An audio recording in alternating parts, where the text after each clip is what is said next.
I just answered your question. We don't have the time frame yet because I want to see how this autopsy is coming out, you know? The second autopsy. I was asking our producers, any callers? I'm sure we do. That's Joe Jackson, Monday, addressing the second autopsy requested by the Jackson family.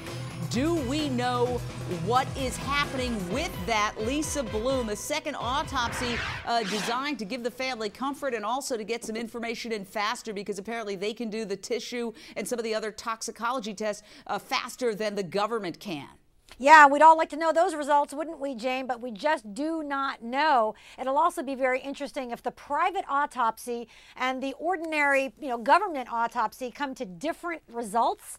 They shouldn't. But I would say the family, may not be too happy if there are a lot of drugs and medications found in Michael Jackson's body that might tarnish his legacy. They might be concerned about that. So, anything goes when it comes to this story and this family. But I think the autopsy results are going to be highly significant when we ever find out what they are. Speaking of anything goes, TMZ now reporting that Jackson will be laid to rest in a $25,000 solid bronze, 14-karat gold-plated custom casket. Wow. Reportedly, it's the same type of casket that James Brown was buried in, and we're going to show it to you in just a second. There it is. One similar to that, essentially. It's very rare. It's called a Promethean and will feature a flame blue velvet interior and a hand-polished mirror finish.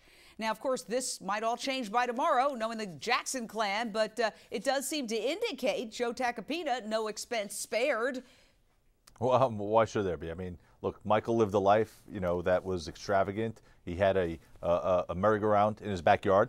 And so why shouldn't he go out, I guess, the way he's lived his life? And, I obviously I take absolutely no issue with that. I don't think anyone else should. So, but no expense spared. And I'm sure we'll see a lot more of the hoopla, and I'm sure there'll be white horses and things of that nature in the procession as well. We only have a couple of seconds. Jim Murray, give us a sense of what we can expect at the Staples Center next week.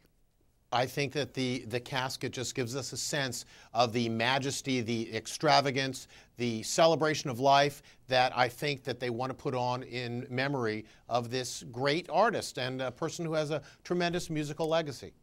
Yeah, it's going to be really a moment in history, and you compared it to the Diana funeral yesterday. I think you're absolutely right, Jim Murray. It's going to be on that scale, an international, global event. Thank you, fantastic panel. You are watching Issues on HLN.